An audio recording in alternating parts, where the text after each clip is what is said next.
नमस्कार दोस्तों, आप सभी का स्टडी फॉर यूपीएससी चैनल में स्वागत है। आज तारीख है 1 अप्रैल 2026 और आज का न्यूज़पेपर आर्टिकल डिस्कशन का वीडियो है। 1 अप्रैल है। 1 अप्रैल को क्या होता है? 1 अप्रैल को मूर्ख दिवस नहीं होता है, मूर्ख दिवस भी होता है, लेकिन बीपीएससी स्थापना दिवस है। बीपीएससी जो राज्य स्तरीय लोक सेवा आयोग है, इसकी स्थापना 1 अप्रैल 1949 ईस्वी को ही किया गया था और आप सभी उसकी तैयारी करते हैं, जिसकी स्थापना मूर्ख दिवस के दिन हुई हो।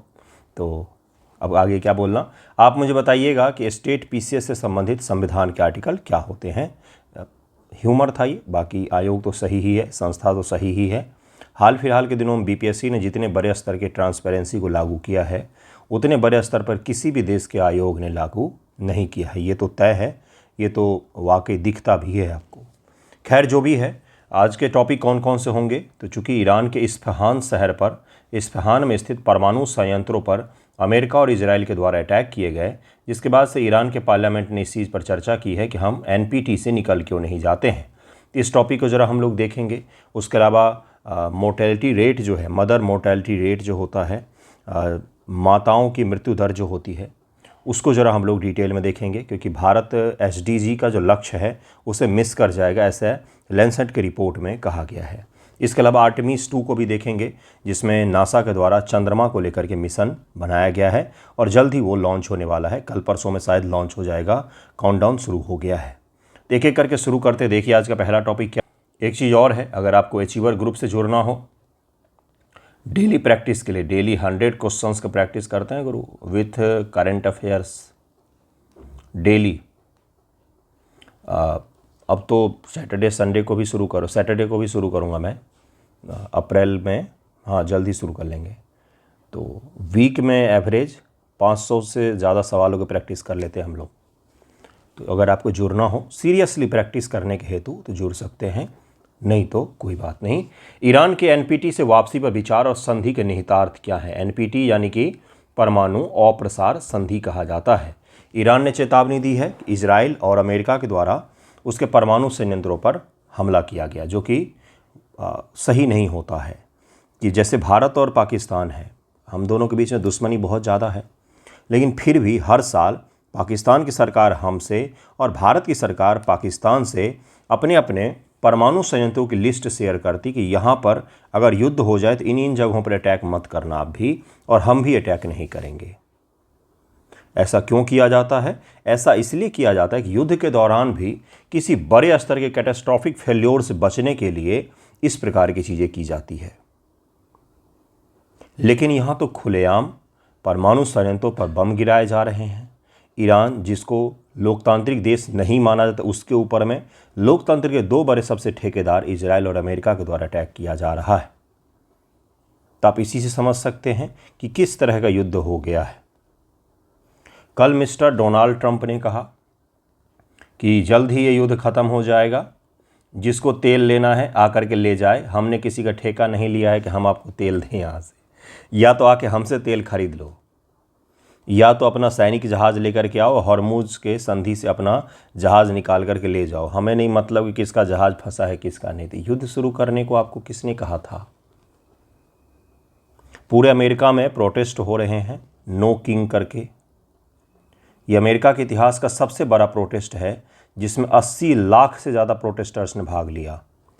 80 लाख।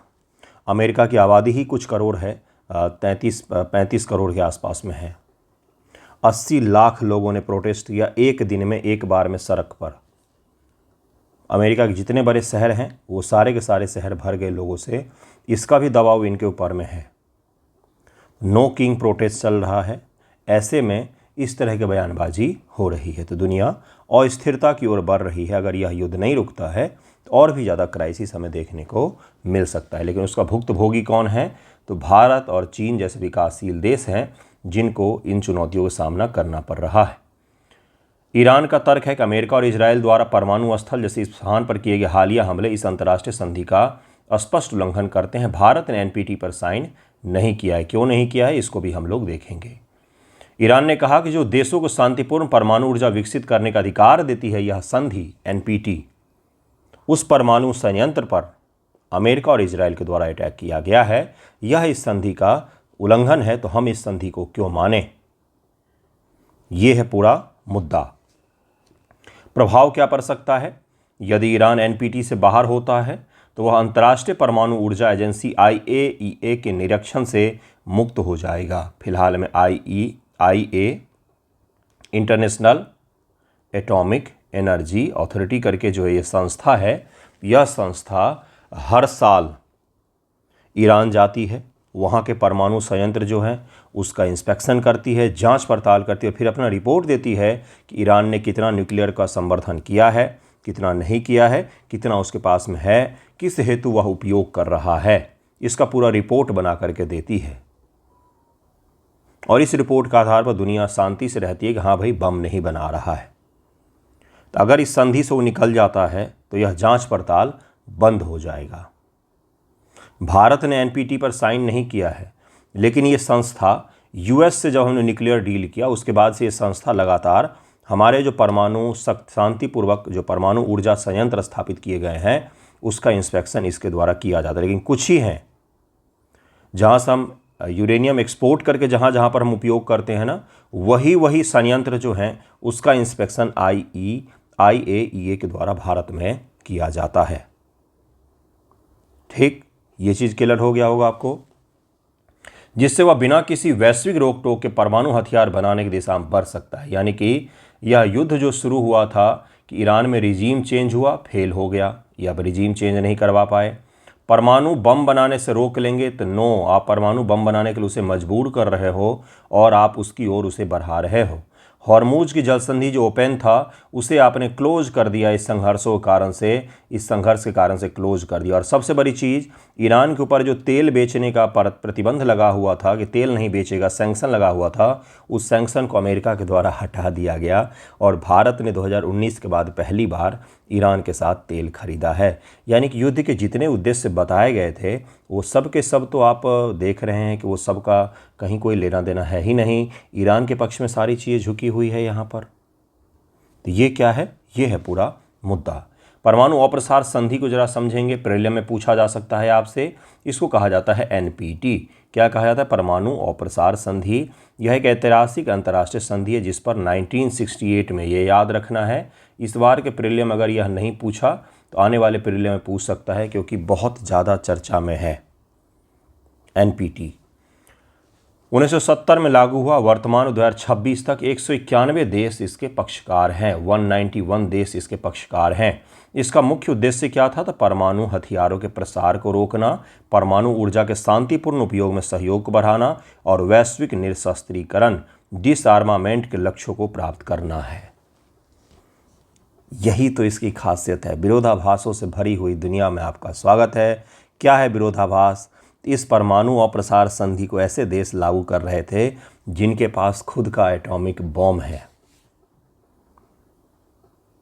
ठीक, ये तो ऐसी ही बात हो गई कि मेरे घर में हथियार आ गया है, अब पूरे गांव में कोई हथियार नहीं रखेगा, अब शांतिपूर्वक उद्देश्यों के लिए हम हथियारों को बढ़ावा दे सकते हैं।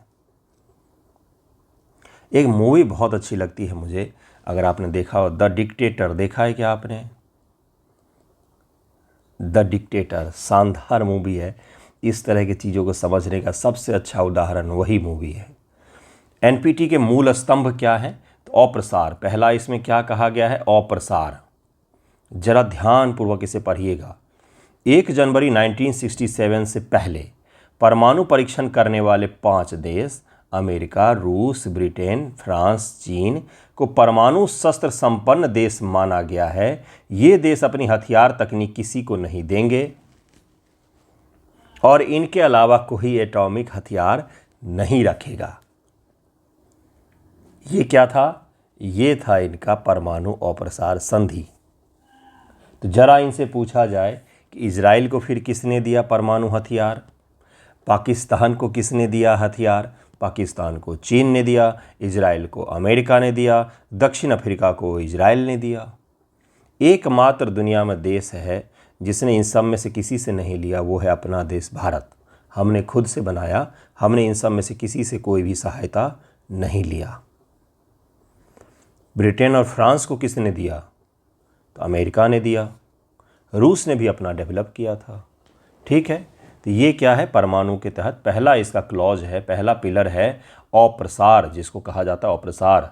वही गैर परमाणु देश कभी हथियार प्राप्त या निर्मित नहीं करेंगे, ये इसमें पहला इसका पिलर यही है। दूसरा, निरस्त्रीकरण, सभी पक्ष विशेष रूप से P5 देश परमाणु हथियार के दौर को समाप्त करने और भविष्य में अपने हथियार को नष्ट करने के लिए बातचीत करने पर सहमत हैं।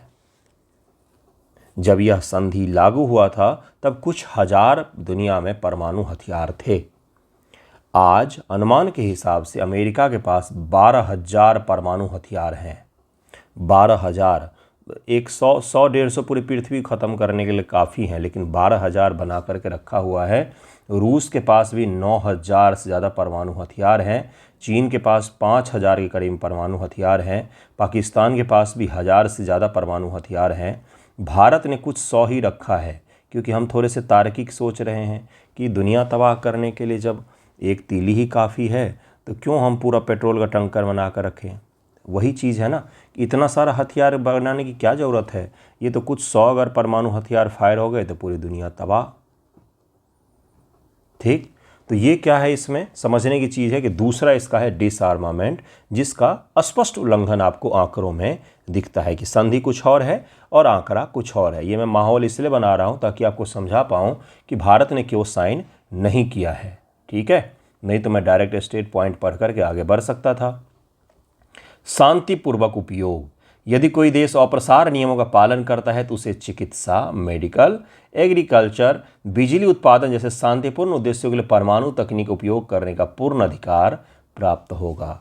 पीसफुल पर्पस के लिए परमाणु जो तकनीक है उसका उपयोग किया जा सकता है। ठीक है, तो यह इसका थर्ड पिलर था एनपीटी का, जिसके बारे में आपसे पूछा जा सकता है। पहला क्या है, पहला है प्रसार नहीं होना चाहिए, अप्रसार कहा गया है। दूसरा क्या है, निरस्त्रीकरण, और तीसरा है पीसफुल पर्पस के लिए उपयोग किया जा सकता है। सत्यापन और वापसी का प्रावधान क्या है, तो IAEA अंतर्राष्ट्रीय परमाणु ऊर्जा एजेंसी जो है यह वॉचडॉग के रूप में काम करता है। यह देखती है कौन से देश इस संधि का पालन कर रहे हैं और कौन से देश नहीं कर रहे हैं। एनपीटी का अनुच्छेद 10 के तहत कोई भी देश 3 महीनों का नोटिस देकर के इस संधि से बाहर हो सकता है यदि उसे लगता है कि असाधारण घटनाओं कारण उसे राष्ट्रीय सर्वोच्च हित खतरे में है। ईरान इसी क्लॉज का इस्तेमाल करके इससे बाहर होना चाह रहा है और ईरान का एनपीटी से बाहर होना पूरे गल्फ और वेस्ट एशिया के लिए सही नहीं होगा। ट्रस्ट जो है और कमज़ोर होगा। ट्रस्ट कमज़ोर होने से हमेशा ही टेंशन बढ़ते हैं। भारत और पाकिस्तान के बीच में सबसे बड़ा मुद्दा है वो ट्रस्ट का है। हम ट्रस्ट नहीं करते उन्हें। हमने जब जब उन्हें ट्रस्ट किया तब तब हमें धोखा ही मिला है। अटल बिहारी वाजपेयी जी गए, बस में बैठ कर के लाहौर की यात्रा की, सोचा गया कि संबंध हमारे नॉर्मल होंगे, तो वो कारगिल में हमारे क्षेत्र में घुस आए। प्रधानमंत्री मोदी गए तो उसके बाद से पठानकोट का हादसा हो गया, 2008 में मुंबई अटैक हो गया। तो इसलिए हम ट्रस्ट नहीं कर पाते हैं।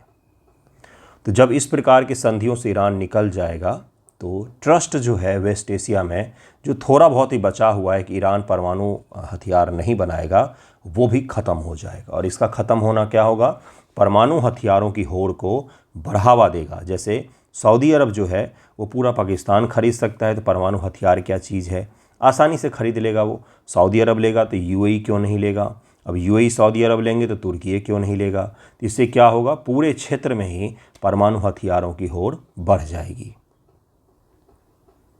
ठीक है, तो आपको मुद्दा समझ में आया कि इसके इम्पैक्ट लॉन्ग टर्म में क्या हो सकते हैं। तो यही हो सकता है। भारत का रुख क्या है, भारत इस पर साइन नहीं किया है। भारत ने आज तक एनपीटी पर हस्ताक्षर नहीं किया है। भारत का स्पष्ट तर्क है कि यह संधि भेदभावपूर्ण है, जो दिखता है आपको। इसीलिए मैंने पूरा माहौल बना करके आपको समझाया कि बातें कुछ और है, कहीं कुछ और गई या हो कुछ और रहा है। यह दुनिया को परमाणु संपन्न और परमाणु विहीन में बांटता है या 2 भागों में बांट देता है, परमाणु संपन्न और परमाणु विहीन। यह केवल 5 देशों को हथियार रखने का विशेषाधिकार देता है, जो न्याय संगत है ही नहीं। भारत के अलावा पाकिस्तान, इजराइल और दक्षिणी सूडान ने भी कभी इस पर हस्ताक्षर नहीं किए। उत्तर कोरिया ने इस पर हस्ताक्षर किए थे, लेकिन 2003 में वह इस संधि से बाहर हो गया। तो नॉर्थ कोरिया भी इस संधि से बाहर हो गया, शुरुआत में उसने साइन किया था। तो ये रहा है आज का पहला टॉपिक। सेकेंड टॉपिक है Apollo 2 Artemis, humanity first trip to moon in over 50 year. पहली बार जब चंद्रमा पर गए थे उसके बाद से यह 50 वर्षों का अंतर है, जिसके बाद मानव जा रहा है चंद्रमा पर। चंद्रमा पर लैंड नहीं करेंगे, बल्कि होगा क्या, तो पहले एक पिक्चर दिखा देता हूँ आपको, उससे स्पष्ट हो जाएगा कॉन्सेप्ट। उसके बाद हम लोग इस टॉपिक को पढ़ेंगे। ये जो आर्टेमिस है यह पृथ्वी में पहले चक्कर लगाएगा। जब इसको एस्केप वेलोसिटी मिल जाएगी तब यह चंद्रमा की ओर निकलना शुरू करेगा और चंद्रमा के उसमें चक्कर लगाएगा और यह लैंड नहीं करेगा, बल्कि चंद्रमा की कक्षा में चक्कर लगाएगा और उसके बाद से यह फिर से पृथ्वी के चक्कर लगा करके वापस लैंड कर जाएगा। तो ये जो पूरा मिशन है इसमें लैंडिंग नहीं रखा गया है बंधुओं, बल्कि डॉकिंग रखा गया है। डॉकिंग का इसमें रखा गया है। डॉकिंग जानते हैं क्या होता है? डॉक करना। जैसे कोई जहाज़ अगर नदी तट पे या समुद्र तट पे आता है तो उसको बंदरगाह पर डॉक किया जाता है, डॉकिंग। उसी प्रकार से स्पेस में भी कोई जहाज़ जो है जब पृथ्वी से जाती है या उसको स्पेस स्टेशन से आगे की यात्रा करनी होती तो डॉकिंग या अनडॉकिंग की प्रक्रिया की जाती। कुछ दिन पहले ही इसरो ने स्पेस में डॉकिंग प्रक्रिया की, आपको पढ़ाया भी था मैंने, डिटेल में उस टॉपिक को हमने समझा था। वह प्रीलिम के पॉइंट ऑफ व्यू से बहुत महत्वपूर्ण होगा और जिनका 71 मेंस है, इसरो की डॉकिंग प्रक्रिया से जुड़े हुए सवाल आपसे पूछे जा सकते हैं, तो ज़रूर ध्यान दे दें उस टॉपिक पर। अपोलो से आर्टेमिस 50 वर्ष बाद चंद्रमा पर मानव की वापसी। अपोलो युग के आधी सदी से भी अधिक समय के बाद नासा अपने आर्टेमिस 2 मिशन के तहत 4 अंतरिक्ष यात्रियों चंद्रमा की यात्रा भेजने के तैयार है। यह अप्रैल के पहले सप्ताह में ही लॉन्च किया जाएगा। फर्स्ट वीक तो शुरू हो गया है, तो कल परसों में शायद, कल या परसों है। काउंटडाउन तो शुरू हो गई है, आई थिंक 4 को है, 4 या 5 को है। अपोलो मिशन जिसमें केवल श्वेत पुरुष शामिल थे के विपरीत आर्टेमिस मिशन आधुनिक समाज की विविधता को, यानी कि जो सोशल डाइवर्सिटी है उसको भी हमने इसमें मेंटेन किया है, एक मैसेज देने का प्रयास किया गया है। जैसे अगर भारत का कोई मिशन होता तो जनरल क्लास की जगह पर ओबीसी, एससी, एसटी, मुस्लिम सभी वर्ग के लोगों को शामिल किया जाता ताकि एक मैसेज दिया जाए, है ना। तो उसी प्रकार का समझाने के लिए समझा रहा हूँ, समझिएगा जिस मुद्दे पर मैं ले जा रहा हूँ, क्योंकि न्यूज़ ने जो हेडलाइन बनाया है तो वो इसी प्रकार का बनाया हुआ था। क्रिस्टीन कोच नाम है इनका, चंद्रमा के मिशन पर जाने वाली पहली महिला है। वेरी वेरी वेरी, जितनी बार वेरी लगा लूँ उतनी बार कम है। अभी नहीं, आने वाले जितने भी जीके के किताब बनेंगे उनमें भी लिख दिया जाएगा क्रिस्टीन कोच चंद्रमा के मिशन पर जाने वाली पहली महिला। हालांकि यह लैंड नहीं करेंगी बल्कि चक्कर लगा करके वापस आ जाएगी। इस मिशन पर जाने वाले पहले अश्वेत व्यक्ति कौन है? तो विक्टर ग्लोवर हैं, इनका भी नाम जरूर याद रखें। जेरेमी हैंसेन है, कनाडाई अंतरिक्ष यात्री के अंतरिक्ष है, मतलब श्वेत व्हाइट मैन है और कनाडाई अंतरिक्ष एजेंसी से जुड़े हुए हैं जिनको इसमें शामिल किया गया है। रीड वाइजमैन है, मिशन के कमांडर होंगे, इसका भी नाम जरूर याद रखें, कमांडर वगैरह के नाम पूछ लिए जाते हैं। अब जरा इसके बारे में और डिटेल में थोड़ा सा पढ़ते हैं। आर्टेमिस कार्यक्रम में हालिया बड़े बदलाव क्या क्या किए गए हैं, तो नासा ने कहा है, जारेट इसाक मैन नाम है इनका। आर्टेमिस कार्यक्रम में बड़े बदलाव किए गए हैं। आर्टेमिस 3 के तहत सीधे चंद्रमा पर लैंडिंग नहीं होगी, इसके बजाय अंतरिक्ष यात्री पृथ्वी कक्षा में ही लूनर लैंडर स्पेस एक्स और ब्लू ओरिजिन के, ब्लू ओरिजिन जो है स्पेस एक्स किसका हो गया, तो ये हो गया आपका एलन मस्क का, और ब्लू ओरिजिन जो है यह जेफ बेजोस का है आई थिंक, हाँ। तो उसके साथ डॉकिंग से जुड़ करके अभ्यास करेंगे। चंद्रमा पर वास्तविक मानव लैंडिंग जो है आर्टेमिस के नेक्स्ट मिशन 2028 के लिए खिसका दिया गया है। इस बार मानव की लैंडिंग चंद्रमा पर नहीं किया जाएगा। इस प्रकार से चक्कर लगा करके वापस आ जाएगा। आर्टेमिस 2 मिशन कैसे काम करेगा, ऊपर 3 लिख गया था गलती से। यह लगभग 10 दिनों का मिशन है। इसका उद्देश्य चंद्रमा पर उतरना नहीं है बल्कि उसके चारों ओर चक्कर लगा करके वापस आ जाना है। फ्लोरिडा के कैनेडी स्पेस सेंटर पेरिलियम फैक्ट स्पेस लॉन्च सिस्टम रॉकेट के जरिए ओरियन क्रू कैप्सूल को लॉन्च किया जाएगा। 1 से 2 दिन पृथ्वी के कक्षा में यह चक्कर लगाएगा और चक्कर लगाने के बाद चंद्रमा की ओर यात्रा शुरू करेंगे। ट्रांसलूनर इजेक्शन इसको कहा जाता है, जिसके तहत में महत्वपूर्ण इंजन बर्न के जरिए पृथ्वी कक्षा से बाहर निकलने के जब उनको थ्रस्ट मिल जाएगा, एस्केप वेलोसिटी के बराबर थ्रस्ट मिल जाता है 11 किलोमीटर पर सेकेंड से ज़्यादा जब उनकी रफ्तार हो जाती है, तब वह पृथ्वी के ग्रेविटेशनल जो कक्षा है हमारी उससे बाहर निकल पाते, जिसको क्या कहा जाता है बंधुओं, एस्केप वेलोसिटी कहा जाता है। एस्केप वेलोसिटी कहा जाता है। हर स्पेस में जो ऑब्जेक्ट है उसका एक एस्केप वेलोसिटी होता है उसके ग्रेविटी से बाहर निकलने के लिए। जैसे सूर्य है तो सूर्य का जो ग्रेविटी होगा उससे बाहर निकलने के लिए एक एस्केप वेलोसिटी चाहिए। जो ऑब्जेक्ट जितना भारी होगा, जितना बड़ा होगा, उसका एस्केप वेलोसिटी उतना ही ज़्यादा होगा, क्योंकि उसका ग्रेविटी उतनी ही अधिक होगी। जैसे चंद्रमा छोटा है तो उसकी एस्केप वेलोसिटी 5 किलोमीटर प्रति सेकंड के हिसाब से है, प्रति सेकंड है यहाँ पर, जबकि पृथ्वी उससे बड़ा है तो उससे ज़्यादा इसकी एस्केप वेलोसिटी है। इसी प्रकार से जैसे ब्लैक होल होता है, ब्लैक होल का नाम आपने सुना है। ब्लैक होल जो हमें दिखाई नहीं देता है बल्कि आभास होता है, जब उसके चारों ओर जो है प्रकाश के मुड़ने के कारण से आभास होता है। तो ब्लैक होल जो होता है इसकी escape velocity greater than light की वेलोसिटी से हो जाती है, यानी कि इसका ग्रेविटी इतना ज़्यादा होता है कि लाइट भी इससे बाहर नहीं निकल पाती, इसलिए हम इसको देख नहीं पाते हैं, ब्लैक होल को देख नहीं पाते हैं। तो एस्केप वेलोसिटी का कॉन्सेप्ट मैंने थोड़ा सा आपको बता दिया। तो यह जब पृथ्वी का कक्षा से निकलेंगे और उसके बाद से चंद्रमा की कक्षा के लिए यात्रा शुरू करेंगे, ट्रांसलूनर इजेक्शन नामक एक महत्वपूर्ण इंजन बर्न के जरिए अंतरिक्ष यान को पृथ्वी कक्षा से बाहर निकालकर चंद्रमा की ओर भेजा जाएगा। हाथ में एक रस्सी में एक बांध लीजिए और उसको ऐसे से घुमा करके थ्रो करने वाला जो अभ्यास होता है उसी की बात यहाँ पर हो रही है। चंद्रमा का फ्लाई बाय यह इस मिशन का सबसे महत्वपूर्ण चरण होगा। ओरियन यान चंद्रमा के पीछे से होकर के गुजरेगा। यह एक फ्री रिटर्न ट्रेजेक्टरी का उपयोग करेगा, यानी चंद्रमा का गुरुत्वाकर्षण ही यान को बिना अतिरिक्त ईंधन के अपने चारों ओर घुमाने में मदद करेगा। यह पृथ्वी है, यहाँ पर यह चक्कर लगाएगा, ऐसे इक्लिप्स के में लगाता है, सर्कुलर नहीं होता, इक्लिप्स होता है। और इस प्रकार से यह चंद्रमा की ओर निकलेगा। यह मून है, मून के जो ग्रेविटी का विस्तार क्षेत्र है उसमें यह क्या होगा, तो उसमें यह प्रवेश करेगा और वहीं पर यह चक्कर लगाएगा। ठीक है, तो यही होता है मिशन में, किसी भी मिशन में यही चीज़ किया जाता है। अगला देखिए क्या है, वापसी और स्प्लैश डाउन कहा जाता है इसको। ओरियन कैप्सूल 25,000 मील प्रति घंटे की गति से पृथ्वी के वायुमंडल में प्रवेश करेगा और फिर पैसिफिक ओशियन में इसको लैंड करवाया जाएगा। ये छोटा सा टॉपिक था जो प्रीलियम के दृष्टिकोण से very very very very very important पूछा ही जाएगा। 72 प्रीलियम में, एईडीओ में नहीं पूछा जाएगा, एईडीओ का तो एग्जाम बहुत नज़दीक है। आपसे 72 प्रीलियम में यह पूछा जाएगा। आने वाले जितने भी प्रीलियम हैं बीपीएससी के, किसी में भी पूछा जा सकता है। और 71 मेंस के लिए मैंने क्या बताया, डॉकिंग, इसरो का जो डॉक किया गया मिशन था उसको ज़रूर पढ़ लें, उसके बारे में पूछा जा सकता है, उसके निहितार्थ पूछा जा सकता है। 5 मिनट का टॉपिक है। क्या पढ़ना है, इसरो ने किसको किसको कहाँ पर डॉक किया है, बाकी उसके निहितार्थ जो है वो तो सोचना अपने दिमाग से। स्पेस स्टेशन बनाएंगे उसमें मदद करेगा, भविष्य के अंतर्ग्रहीय मिशन के लिए मदद करेगा, इंटरस्टेलर स्पेस मिशन के लिए मदद करेगा, अन्वेषण में मदद करेगा। बहुत हो गया, यही तो है निहितार्थ। सोचना है कि क्या हो सकता है। ये पढ़ने की चीज़ थोड़ी ना होती है, पढ़ना तो बस फैक्ट है कि किसको किसको जोड़ा गया, कहाँ पर जोड़ा गया, बस। ठीक, नेक्स्ट टॉपिक देखिए क्या है, भारत में मातृ मृत्यु अनुपात MMR मैटरनल मोर्टेलिटी रेशियो है यहाँ पर, not rate, ratio in India.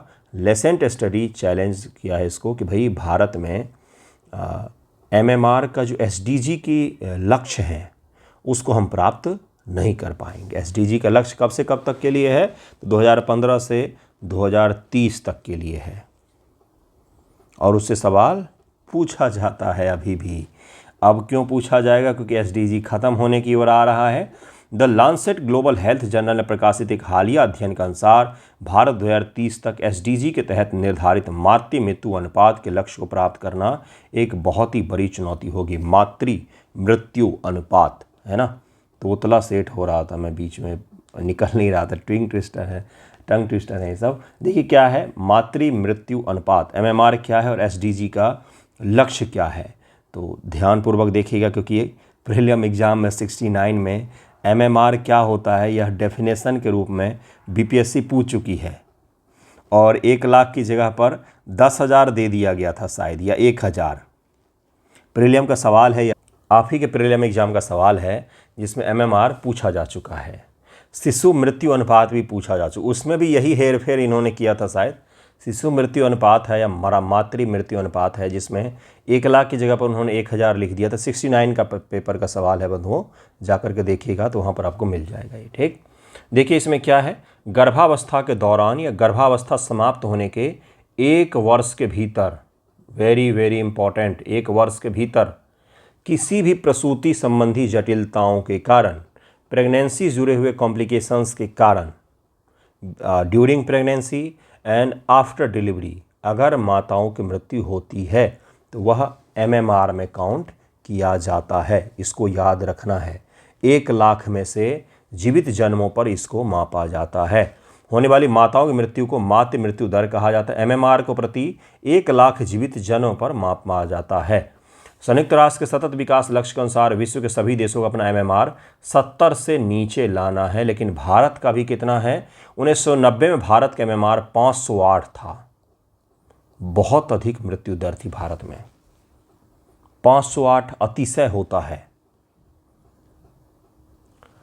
Lancet के अनुसार यह घट करके 116 हो गया है। कुल मौत 1990 में भारत में 1.19 लाख माताओं की मृत्यु हुई थी, क्योंकि नॉन इंस्टीट्यूशनल डिलीवरी होते थे उस समय। मतलब हॉस्पिटल से कोई संबंध ही नहीं है, डिलीवरी हो गया है, गांव घर की जो दाइयाँ होती हैं वो डिलीवरी करती थी, तो पूरा प्रोसेस जो है वो सही से नहीं हो पाता था, जिसके कारण से मृत्यु होती थी। और आज भी आपको कई सारे लोग गाल बजाते हुए मिलेंगे कि अरे ऐसे थोड़ी ना होता है, पहले तो ऐसे ही बच्चे हो जाते थे, आज के ही तिक्रम है कि हॉस्पिटल जाओ, ये जाओ वो जाओ। पहले हर चीज़ सही नहीं था। ठीक, 1,20,000 माताओं की मृत्यु हो रही है। छोटा आंकड़ा है क्या? ये बहुत बड़ा आंकड़ा है। उस समय तो हमारी आबादी भी आज से बहुत तो कम थी। 100 करोड़ के प्रॉक्सी आबादी थी, आज तो 140 करोड़ पे पहुंच गए हम लोग। 2023 में घट करके 24,700 रह गई पूरे ईयर का। हाँ, आज भी दुनिया में कुल मृत्यु का 2.4 लाख का 10वां हिस्सा के लिए भारत में ही मृत्यु होता है। अलग अलग एजेंसियों के हिसाब से अलग अलग आंकड़े हैं। लैंसेट के अनुसार से 116 है, जबकि भारत सरकार के अपने नमूना पंजीकरण प्रणाली के अनुसार से 88 है। 88 है तो भी 70 से 18 ज़्यादा है, और अगर लैंसेट के अनुसार 116 है तो भी काफ़ी ज़्यादा है 70 से। क्षेत्रीय असमानता है। भारत के दक्षिण के राज्य जो हैं उनमें MMR कम है, उत्तर के राज्य में MMR आज भी काफ़ी ज़्यादा है। ख़ास तौर से हिंदी बेल्ट में काफ़ी ज़्यादा है MMR, जबकि असम का MMR अभी 110 है, यूपी का 141 है। मौत के कारण, मुख्य कारण क्या है? लगभग 40% से मौतें अधिक जो होती रक्तस्राव के कारण होता है। भारी खून बहना, हाई BP के कारण से मौतें हो जाती हैं, जो लोगों को पता भी नहीं चल पाता है। कोविड का प्रभाव, कोविड के दौरान सामान्य स्वास्थ्य सेवाओं के बाधित होने के कारण भी इस आंकड़े में बढ़ोतरी देखी गई थी। लैंसेट के अध्ययन की आलोचना भी की गई है, जिसमें कहा गया है कि भारत के हिसाब से यह आंकड़ा सही नहीं है, यह आंकड़ा पक्षपातपूर्ण है, ऐसा कहा गया है। भारत की तुलना कांगो और नाइजीरिया जैसे देशों से कर रहा है लैंसेट। भारत में एक साल में 23.22 मिलियन, 2 करोड़ से अधिक बच्चे पैदा होते हैं, जबकि कांगो में केवल 4 मिलियन बच्चे पैदा होते हैं। इसलिए 2 करोड़ बच्चों को कंपेयर करना 4 मिलियन के हिसाब से यह सही नहीं है। इसलिए भारत सरकार लैंसेट के आंकड़े को सही नहीं मानती है। आगे की राह क्या है इसमें? आगे की राह तो यही है कि भाई इंस्टीट्यूशनल बर्थ को बढ़ावा दिया जाए। इसके संबंध में एक योजना है, जननी सुरक्षा योजना। यह प्रधानमंत्री मोदी जी के द्वारा शुरू किया गया एक और योजना से अलग है। कौन सी यह योजना है? तो राष्ट्रीय स्वास्थ्य मिशन के तहत सुरक्षित मातृत्व हस्तक्षेप है। इसे 2005 में शुरू किया गया। गरीब गर्भवती महिलाओं के बीच संस्थागत प्रस्ताव, इंस्टीट्यूशनल डिलीवरी ही, यही तो मैं आपको समझा रहा था। अस्पताल है बच्चे को जन्म देना, और जिससे क्या हो, बच्चा भी स्वस्थ रहे, सुरक्षित रहे, और जो जन्म देने वाली माँ है वो भी सुरक्षित और सही रहे। तो ये आपको समझना पड़ेगा। इस योजना के तहत राज्यों को 2 श्रेणियों में बांटा गया है। LPS कम प्रदर्शन करने वाले राज्य और HPS उच्च प्रदर्शन करने वाले राज्य। ग्रामीण क्षेत्र ₹1400 LPS में आते हैं, शहरी क्षेत्र जहां पर आए 1000 है वो LPS में आते हैं। आशा प्रोत्साहन कार्यक्रम भी इसी के तहत बढ़ावा दिया जाता है कि जो आशा की महिलाएं होती हैं उनको पर डिलीवरी के हिसाब से जो कमीशन मिलता है वो इसीलिए सरकार देती है, ताकि आशा कार्यकर्ता इनको हॉस्पिटल तक लाएं और हॉस्पिटल में बर्थ को बढ़ावा दिया जाए, ताकि सुरक्षित हो और इस प्रकार के आंकड़ों में हमारा प्रदर्शन सही हो, SDG के गोल को हम प्राप्त कर पाएँ। 2017 में प्रधानमंत्री मोदी जी के द्वारा शुरू किया गया प्रधानमंत्री मातृ वंदना योजना प्रत्यक्ष लाभ हस्तांतरण योजना है, जिसके तहत महिलाओं को मजदूरी के नुकसान के बदले आंशिक मुआवजा देना। अगर कोई महिला काम कर रही है, उसका मजदूरी का नुकसान हो रहा है तो उसको भी मुआवजा दिया जाता है। डिलीवरी के कारण से अगर हो रहा है तो पर्याप्त आराम भी मिले उनको। संशोधित लाभ क्या है? पहले बच्चे के लिए 5,000 रुपये दिए जाते 2 किस्तों में। दूसरे बच्चों के लिए यदि वह लड़की है तो 6,000 एक किस्त में। इसका उद्देश्य बालिका के जन्म को बढ़ावा देना है। ये लाभ इसमें दिया जाता है। मंत्रालय क्या है? तो मंत्रालय स्वास्थ्य एवं परिवार कल्याण मंत्रालय है, जननी सुरक्षा योजना का। और प्रधानमंत्री मातृ वंदना योजना का महिला और बाल विकास मंत्रालय है। मंत्रालय में दोनों में फर्क है बंधुओं, इसलिए दोनों योजना आज भी चल रही है। सुरक्षित संस्थागत प्रसव है, इसमें पोषण और मजदूरी मुआवजा प्लस संस्थागत प्रसव, क्योंकि हॉस्पिटल में आएंगे तभी जाकर प्रधानमंत्री मातृ वंदना योजना में आपको मिलेगा। ठीक। मुख्य रूप से बीपीएल और SC/ST महिलाओं को दिया जाता था जननी सुरक्षा में। इसमें क्या है? सभी गर्भवती महिलाएं सरकारी कर्मचारियों को छोड़ करके। 100% सेंट्रल स्पॉन्सर्ड, इसमें 60 और 40 का रेशियो शेयर किया जाता है राज्यों के साथ में, और 90 और 10 का शेयर किया जाता है किसके साथ में? तो स्पेशल राज्यों के साथ। तो दोनों में अंतर को भी हमने देख लिया, बहुत महत्वपूर्ण होता है अंतर से, कई बार सवाल पूछ लेता है। बाकी इस टॉपिक को भी हमने कर लिया। आज का न्यूज़पेपर यहीं पर समाप्त होता है। अगर आपको अचीवर ग्रुप से जुड़ना हो तो मुझे मैसेज कीजिएगा। जितनी जल्दी प्रैक्टिस शुरू करेंगे उतना बेहतर रहेगा भाइयों बहनों। धन्यवाद आप सभी का वीडियो देखने के लिए।